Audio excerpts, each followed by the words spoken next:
Hello, everyone. Welcome to our weekly webinars, our weekly training sessions. I am Holly Pike from artisticthreadworks.com, and you can digitize with Generations, of course. And we're going to jump into the lesson. We've been doing some technical issues, got a new computer, and it's not liking me much, so hopefully everything will go well tonight and there won't be any issues. So I'm going to go right over here to insert artwork, and let's pick something to work on tonight. Since we're getting started a little bit late, let's try and pick something that may not take us a whole lot of time, but you might still get a bit of a lesson out of it. So let's take this guy here. I don't know if we've done him before, but we're going to do him now. And I'm going to do image as template and click OK, and the size box comes up. Now he's a pretty good size already, and one thing I want to impress upon you is if you're new to digitizing, everybody new always likes to try to digitize in that 5x7 hoop or in the bigger hoop because, you know, it's bigger, and that's really great. But anybody can digitize in a big hoop with a big design.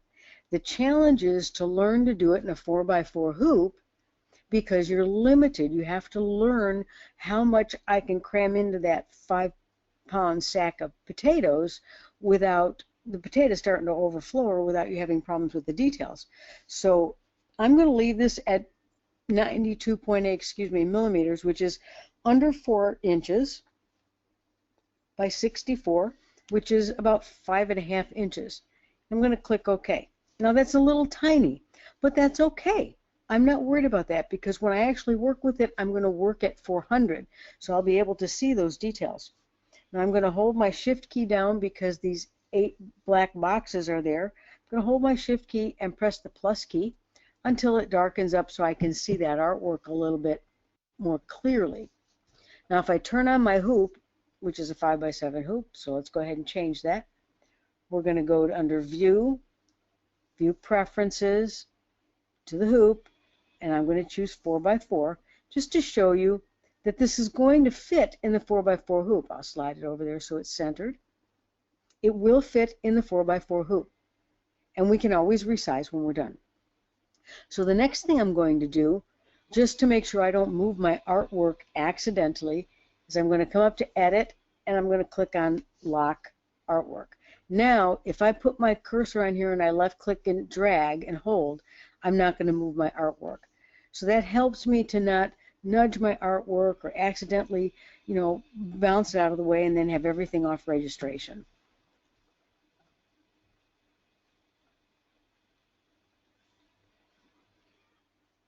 Okay, so let's just go ahead and get started. So the first thing I want to do is I'm just going to bring this up and fill the screen so I can take a good look at it. All of these lines in here I'm not going to do. If you like all these lines and all this pattern, then you can do a couple of things. You can emboss them in, or you can make this into applique. Since I'm doing this in the 4x4 size, I'm not going to do it in applique, so we're probably going to emboss those lines, and we'll just kind of see how it goes as we go. Or we'll put a pattern in there or something of that nature. Now, as you look at this design, you'll see that the Y is behind the snowman and the hat, and the J is behind the snowman and the hat. So we need to do those first. Okay? So you're going to have a repeat of colors, green and green, red and red. You can either use the same green and same red, or a different green and a different red to have 4 colors, or you could completely change the color of his hat. Now I'm tempted to make this part of his hat blue and maybe this part, I don't know, purple. I don't know, some other color, so that I'm not flipping around in the same colors. But let's just have a little fun and go with it here and digitize this little guy. I'm going to start with the Y. So I'm going to pick my color. I'm going to go over here and I'm going to pick a green that I like. Let's pick that one. Now I'm going to go up to 400 because that's where I normally work. And I'll pick up my tool And I'm just going to start putting my shape in. Left click down here at the point.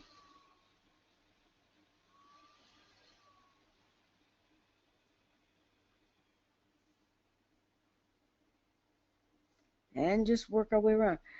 Now I'm going to go just inside a little bit because I want to make sure I build in an overlap. I'll double click, turn on my 3D view, and there we have the Y. Now I'm going to hit escape. We are going to put some embossing lines in here. So we need to kind of decide, are we just going to put this direction, or are we putting both direction? If we're putting both direction, then our stitch angle kind of has to go, maybe kind of like that. So let's go ahead and put an outline around this, because if we're going to go up and down, I'm not going to like these little weird edges. So let's put an outline around this. I'm going to go to View Outline icon, right click, create an outline from Area Edges. I'm just going to use a triple run. Doesn't have to be a lot, just a little bit of an outline, and say OK. But I know that I don't want my outline in the middle of his face or up in this area. So at this point, I'm going to right click on the gray and choose Divide with a Line. I'll go right here and do left click, and right here, left click, and left click. Now I'll hit Enter and escape. And you see how it divided that? This is the piece I don't want, so now I'll Control Delete. And this is the piece I do want. So now it's going to outline that Y. And I'm going to leave it in that color, but I am going to change the stitch angle because of this. Change the stitch angle a little bit. Maybe we'll make it like that. See how that'll work. So now let's put our embossing lines in. And to emboss, you're going to select the area, and then you're going to click on this icon right here. It's a little, looks like stitches with a red line through it. Now with embossing, you can use the lettering, or the line tool, or the area tool, the square, the ellipse, or the true arc. I'm going to use the line tool. I'm going to turn off my 3D view so I can kind of see what I'm doing. And now I'm just going to make my lines. I'm not going to put them all in because I think there's too many in here.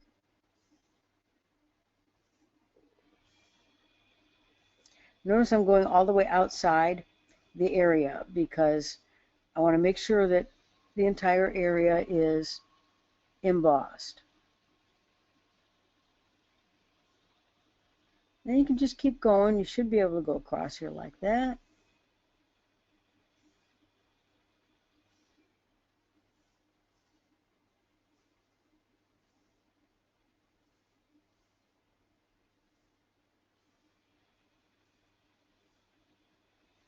Nobody's going to know that you didn't follow the lines exactly. No one will know. Okay, and then Enter and Escape and Generate. Turn off your 3D view, or turn off your embossing, and turn on your 3D view. And there you have embossing of the Y. We probably should have put a second one in here, so let's go ahead and do that, or put another one there. Take my line tool. Oops.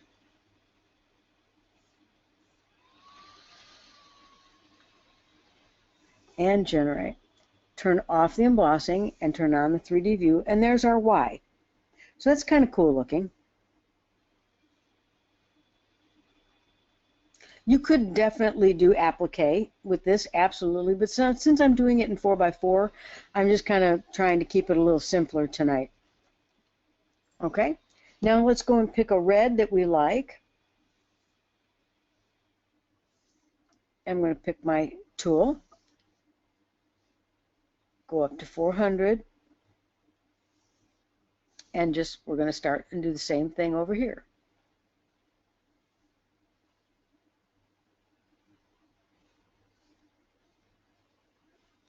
Just work your way around. We're going to have the same issue here, so notice I'm just going to overlap a little bit to build that in.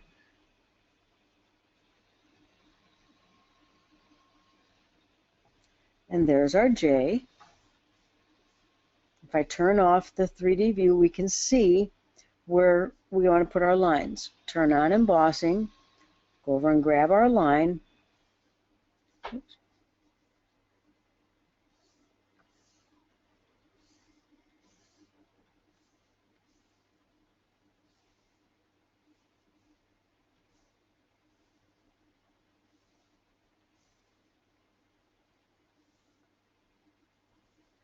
Now I notice my navigator isn't showing. I forgot to turn him on. So I do most of my work without it anyway. So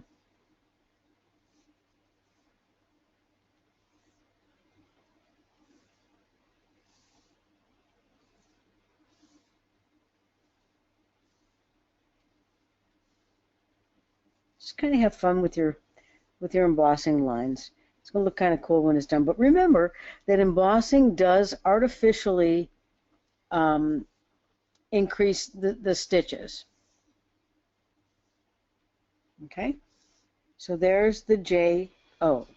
And notice my stitches are really, really getting up there. But if I just select, you know, this area, you'll see that the stitch count is really, really high because of the embossing. So just be aware that the stitch count gets up there when you emboss. Let's put an outline around this one.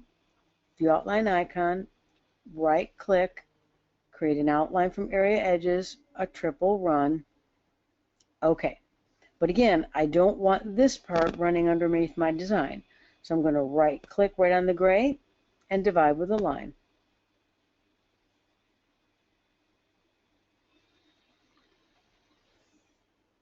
And say enter.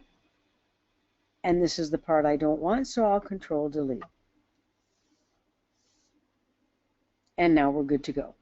Okay, so now we've got our pieces that are underneath the snowman. So now what needs to go next? Okay, the snowman's face needs to go next, or the hat. So I'm just going to do the snowman face first because I'm just like right there by the snowman's face. Either way is fine. The hat or the snowman face is fine. Okay, so now I've got the white. I'm going to go up to 400. Let's find out where we came out. We came out right here. Okay, so make a note of that. Put your finger on the screen if you need to. Right click to get out and pick up our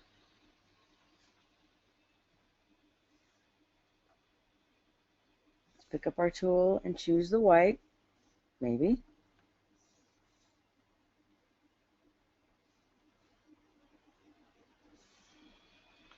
Okay, and now we're going to work our way around. You can turn your 3D view off if you like.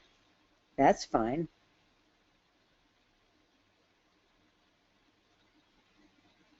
I'm overlapping just a little tiny bit. I'm going to go straight through his nose because we're going to create a void where his nose goes. I get to here and double click and escape, and there's the snowman face. And notice it's in the right order. We've got the J and the Y underneath. That's beautiful. Right click outside. Now we need to come up and do the hat. So what color should we make the hat? Well, let's make it something other than green. Let's make it this color here. And grab our tool. And we're at 400. Let's start right here.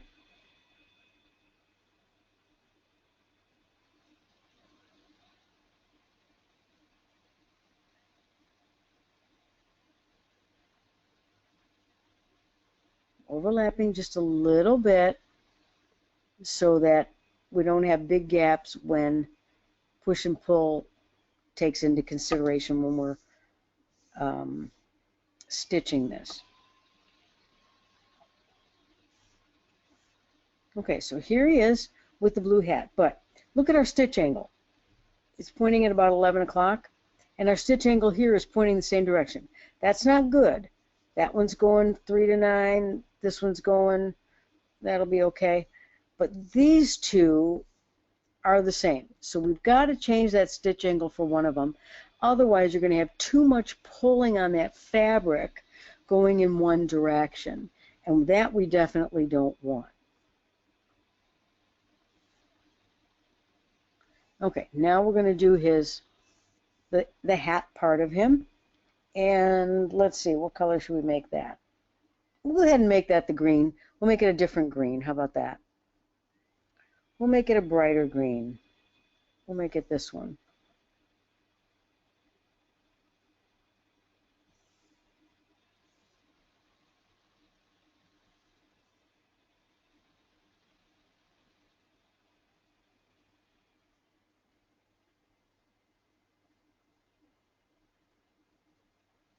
And just go around.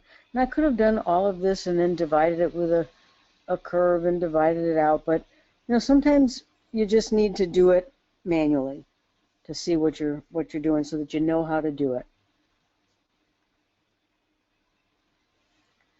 All right, so here's our guy. That might be overlapping a little too much. So what I'm going to do is I'm going to select the blue, go to View Outline Icon, right click, and I'm going to create a void using an existing area. And when I put my cursor on the fuzzy part of the hat, see how much is overlapped? That's too much. So let's just go ahead and clean that up. The reason I did that is because the software is smart enough to know that even though it looks like it's perfectly lined up, butted up against each other, it's smart enough to know it's got to add some compensation so that we don't have a gap there. This one looks pretty good. Let's do the same thing though. Right click, create a void using an existing area, and click. And they should match up perfectly.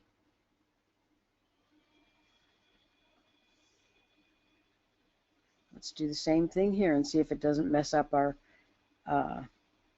embossing lines too much.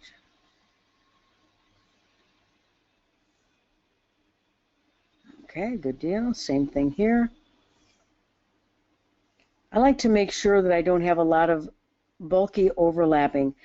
If you've ever stitched something out and then right at the joint you have what looks like a little lump going on in there, that's because you have too much overlapping. There's too much going on there.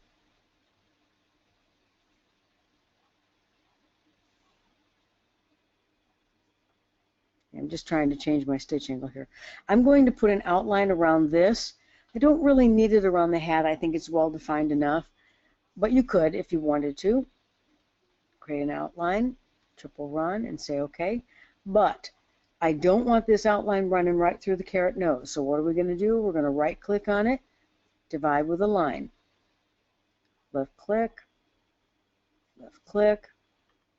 enter, and oops, didn't do it.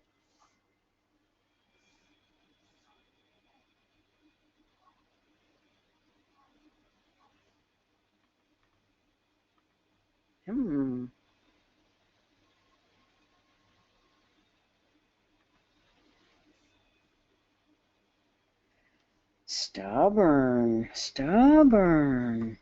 Okay.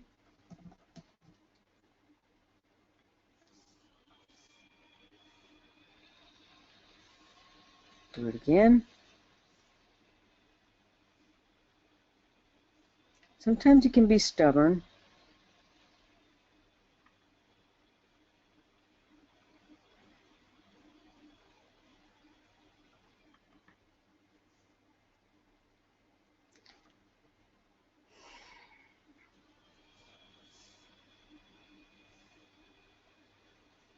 Never quite seen it this stubborn.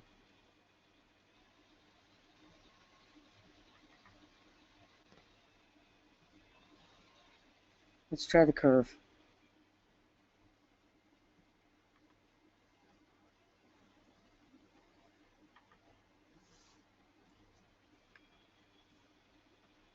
Nope, still didn't want to do it. All right, so then we won't do an outline. How about that? Don't know why it's being stubborn. Have no clue, but sometimes it does get a little stubborn. Don't know why. All right, well, let's move on. Okay, so now we have this up here, and we have his face. So let's do the face first. I'm going to take my circle tool, Draw a circle right there.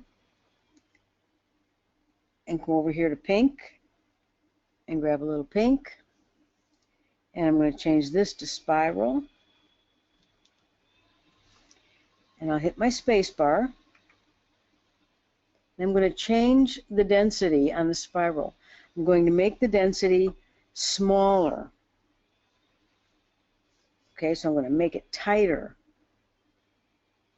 Okay? Maybe not quite that tight.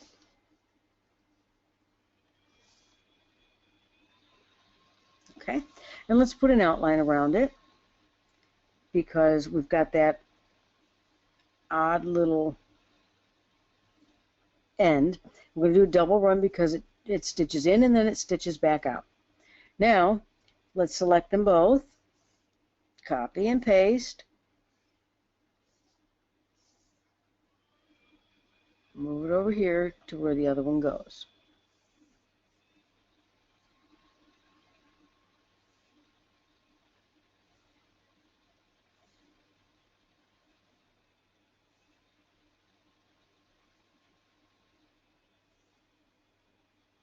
Here's a funny thing, half of these things never happen to me when I'm digitizing on my own. It's only when I'm doing a webinar.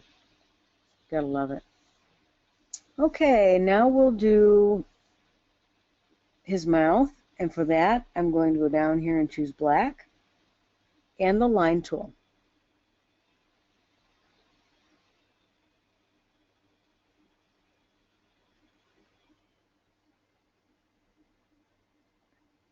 I'll select all three of the black lines because we're going to merge them just like red work. Now they're going to stitch together. And then we'll go up and put his little eyes in. Remember that when you're using satin, they look a lot bigger once you digitize them than they actually, than you actually did them, I guess is the way to put that. So always stay a little bit smaller when you do satins.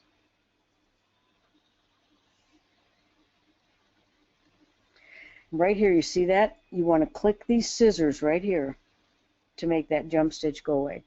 Now, I personally feel like those eyes are a little too close together and a little too high. So I'm going to make that adjustment.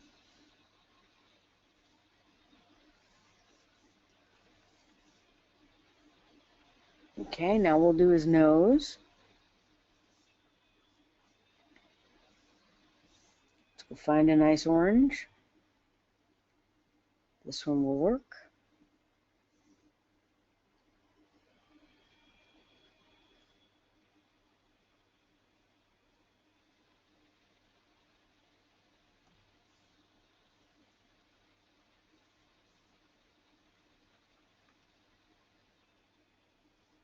Okay, but now we have to create a void, right? So let's select these two pieces, view outline icon, right click, create a void using an existing area, and as I move around, there it is. Good deal. I'm not going to create a void under the eyes, though I am going to select them, hit my space bar, and remove the underlay. I don't need the underlay under those little satins because there's plenty of underlay with the stitches underneath it. Now we've got the little guy up here. So let's go ahead and take our satin.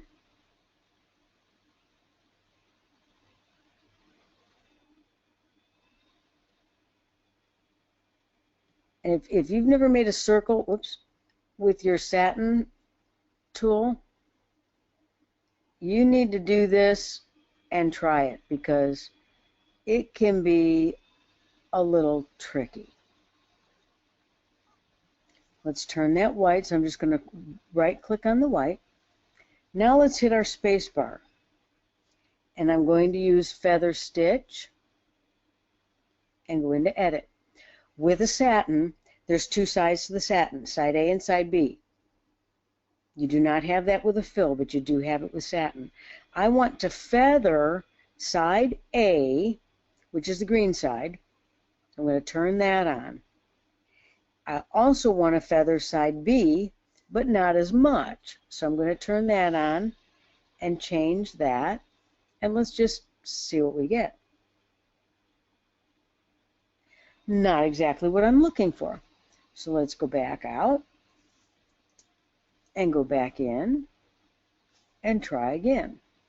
Let's change this to about a 2.5. I'm guessing. Let's do that one.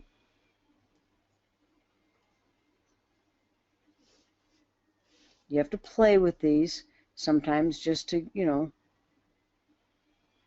to get what you're looking for. Well, that's cute. I think I'll just leave that. Now you can in the center, if you're concerned about the center, you can now put a little satin there.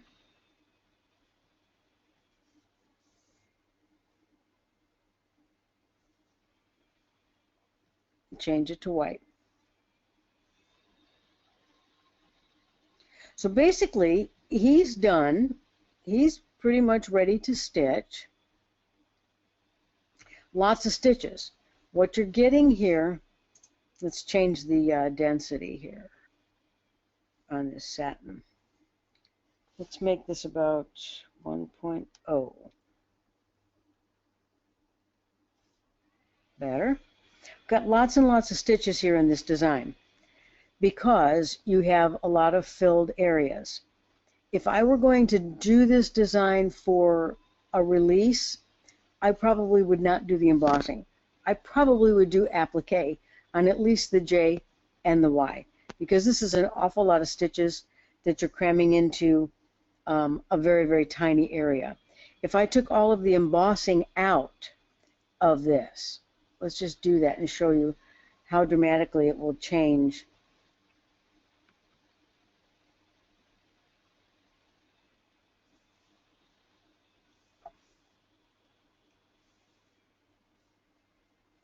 Now the entire design here without the embossing is 7,683. It was 32,000. So you see how the embossing can add all those stitches, which means your needle is going down. You do want to be careful with embossing and with patterns. But you could applique the Y and the J and put a fun pattern in there, a fun material in there. Let's go ahead and save this guy. Not there. I don't think Shirley wants me to save it in with her designs.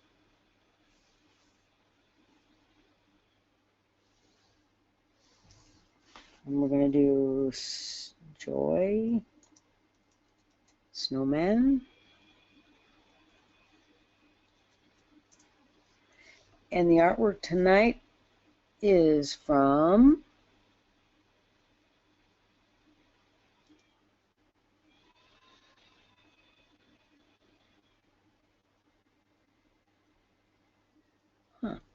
I don't think that's right. I think it's Gingerbread Country Graphics. I think. So that's our little design. Okay, let me come up here. There's a bunch of questions.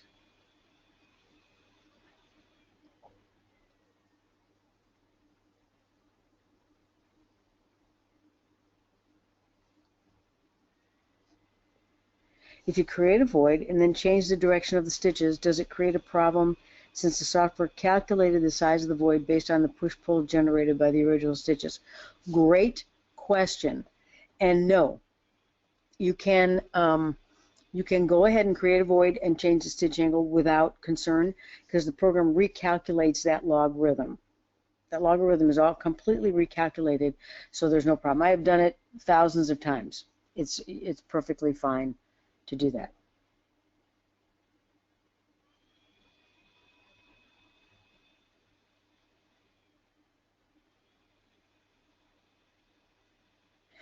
The void had nothing to do with the divide on the outline. Sometimes the outlines are just just difficult. That's the best I can say. They're just a little fidgety and just a little difficult, and you just have to play with them. And if it takes too long in a webinar, I'll just move on.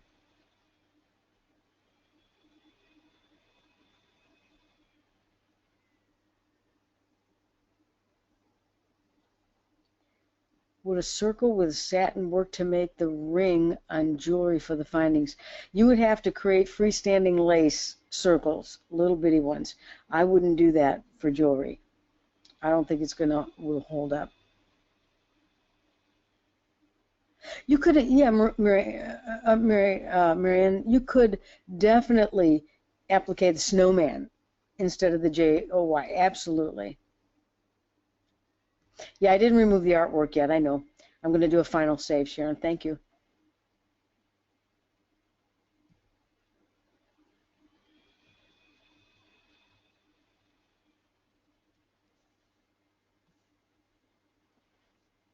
So now to remove the artwork, it's locked, right? I can't select the artwork. I can turn it off, and you can see the line. I can't select it. So I have to go over here and uncheck Lock Image. Now I can select the image and delete the image. Then I would draw a box and group all of this. Now if I want to size it up a little bit to be a little bigger in that hoop, I can do that. And make sure you generate. You do a final generate. Otherwise, you could have a very big surprise when you stitch if you resize and you don't generate.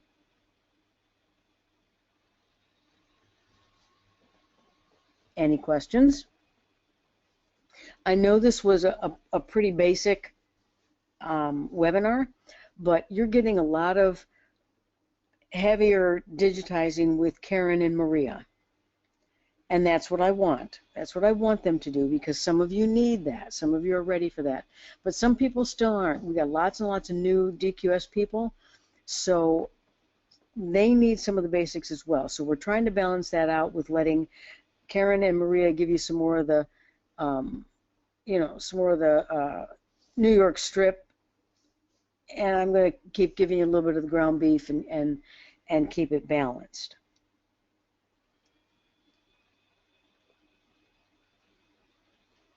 No, I did not have to buy Windows 10. It came installed.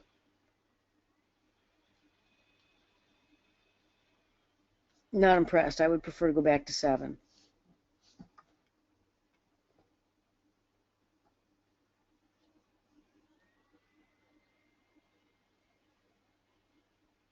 I don't think it's possible to change the direction of the stitches in a generated border. Generated border, you mean when I put the border around this one to change the stitch direction? It's a line, so there's no stitch direction to change.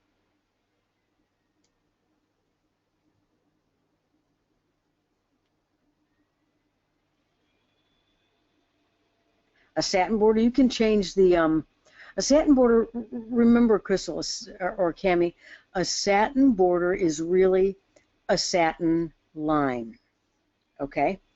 If I make a line, and then I come down here and say make it a satin border, it is still a line.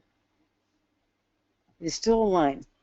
When I go into my stitch properties, I have no feathered edge down here because it's a line. You cannot feather edge a line. I can change the density on it because I'm changing the density on the satin part. It recognizes that. But this is still a line, so you cannot change the stitch direction on the line. You don't have any stitch angles because it's a line, pretending to be a satin border. This is why I don't like to use satin borders for applique, except in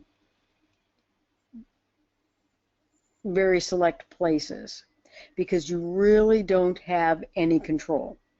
It is what it is. And though it generates it very nicely, it is what it is. You don't have a lot of control.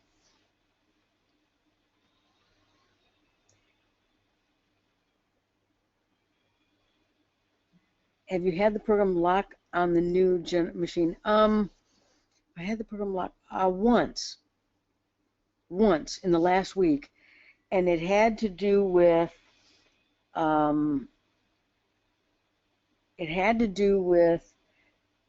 was changing the colors, and I didn't like the color, and I had it up above 1:1, and I had something selected, and I kept clicking on colors to see if I liked them while I was digitizing something, and all of a sudden it was just like, all right, I've had enough. So that's not a good idea. You should always go 1:1, and if you're going to change colors, do it at 1:1. That's the only time it locked up on me so far. So probably now that I said that, it'll probably start doing it more. Okay, good, Tammy. Okay, very good.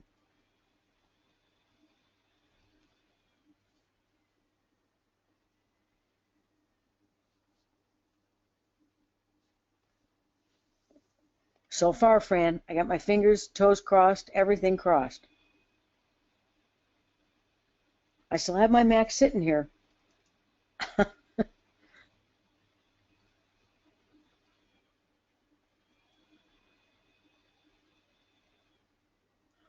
Anything else? Any other questions tonight? Could you carve the plaid? You mean, could I carve the plaid? I'm not sure what you mean by carve. I think she means embossing. No, Marion said instead of emboss. Help me out. Do you mean emboss? What does the carving software do in the other? What does the carving do in the other softwares?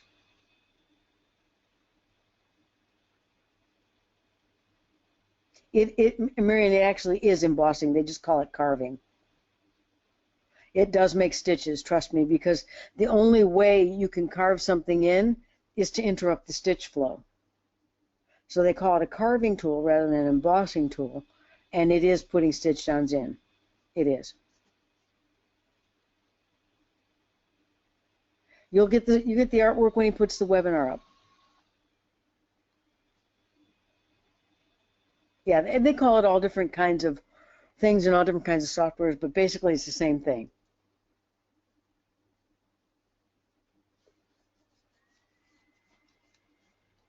If you do it and then watch your stitch count will change.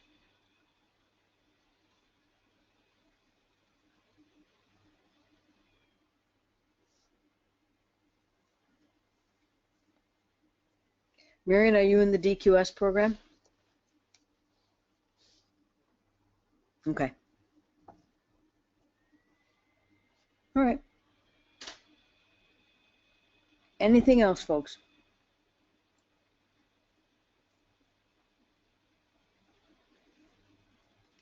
Okay, I will not be around next Monday. I will be out of town going for the ballet in Illinois for the twins. So you will get, I think you have Karen next week.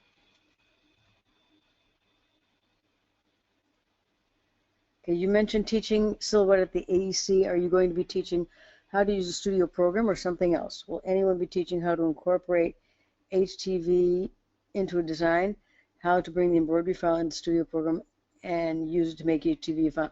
I'm glad you asked that, Elaine. I will be teaching software. I will be teaching projects. Eileen Snow will be teaching how to use Glitterflex, which is heat transfer vinyl, in a design. And Libby, I can't think of her last name, will be teaching cutting fabric. 2 classes, I think, cutting fabric on the Silhouette Cameo and with the software. So there'll be 11 Cameo classes. I'll be teaching 8.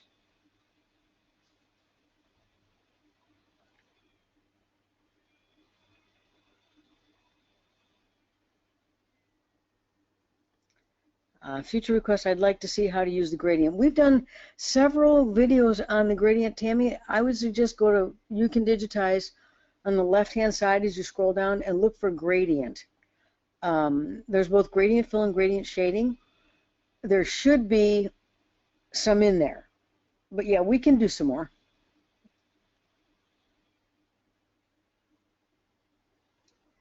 Merry Christmas to you, Deb. Thanks, Fran. Love how you went from frazzle to dazzle. um, Continuous line design as a future project, such as for quilting lines. You mean like stippling? Drawing stippling? If I was going to do stippling, I would do it with the freehand line tool, not the continuous line tool, because it'll be smoother and cleaner. And I would manually put my stippling in where I wanted it. Is a knockdown stitch the same as embossing? Kind of. What it does is it knocks down the nap in the fabric. It's kind of the same, and I can show you another time how to do that in Generations with the cross stitch fill. It's kind of the same thing. What is stippling and embroidery? Stippling is like quilting, like meandering quilting. That's what it is, and you would have to draw it in manually.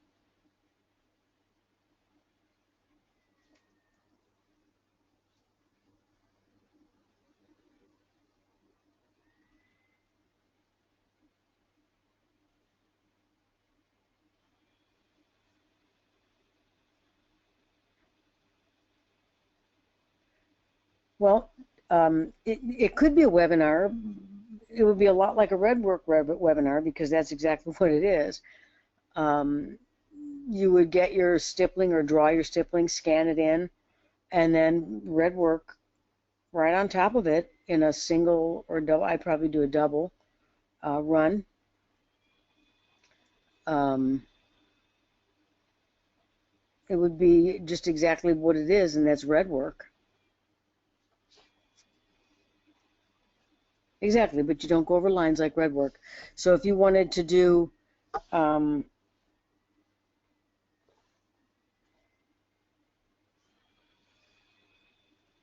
if you had your hoop and you wanted to stipple in the hoop,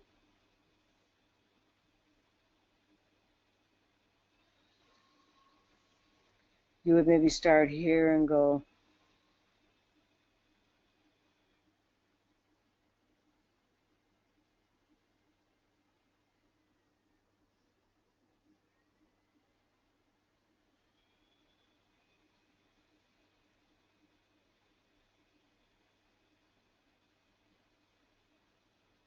kind of like this and work your way around so that you never overlap anything. Well, that wouldn't happen.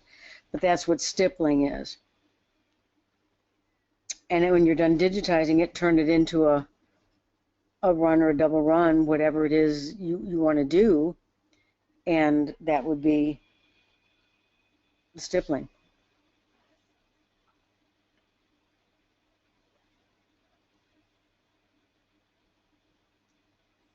Which tool was I using? Just them with the blue? I was using my pen. My ink pen, I can do it in pink, yellow, red, blue, green, orange. Just my screenwriting app.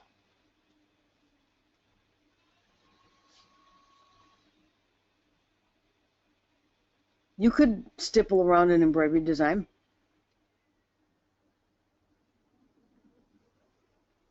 You would have to manually do that, though. You'd probably make this smaller. And then you could stipple around this. And maybe start up in the corner.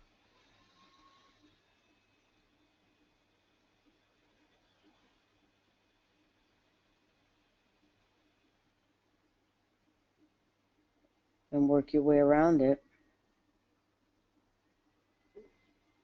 So on and so forth. You could do cross-hatch lines too. You could do that.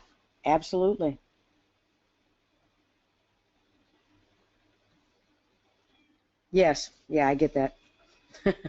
I got that, Karen. Yep. You are welcome to do that. Karen said maybe she could show how to do some of those things in Generations. Put that on your list. Karen has done quite a lot of this, so you know she can give you some ideas. I'm not a quilter really. I quilt as a hobby, but I'm not a quilter, so my brain does not go to quilting. When I sit down to Generations to digitize, my brain goes to this. Because I'm not a quilter, it doesn't go to those places, you know, those dark places. I'm just kidding. Just kidding. Okay, we're going to try and stop the recording, and I'll stick around and answer questions if you have more questions. But just in case,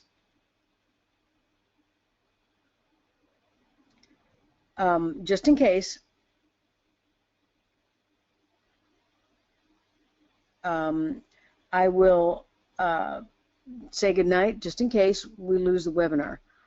Maria, when you use the writing tool. Really? When I use the writing tool on the dashboard, you can see the questions now when I'm doing this.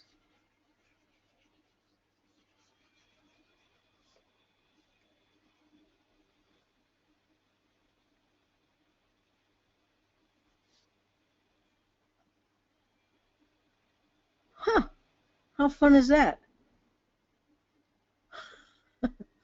I'm a quilt designer who uses embroidery designs in my patterns, so learning it would be amazing for Generations.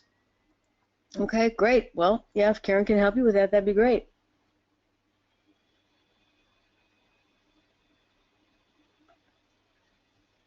It has it, yeah, but isn't it, it's closed or is it open? That's weird. All right, we're going to try and stop the webinar, and I'll stick around. I'll stick around and answer some questions. So. Okay, here we go. You ready? We'll see what happens. I'll stick around if I can. All right, hold on. Thanks for coming, everybody. This has been Holly Pike for You Can Digitize.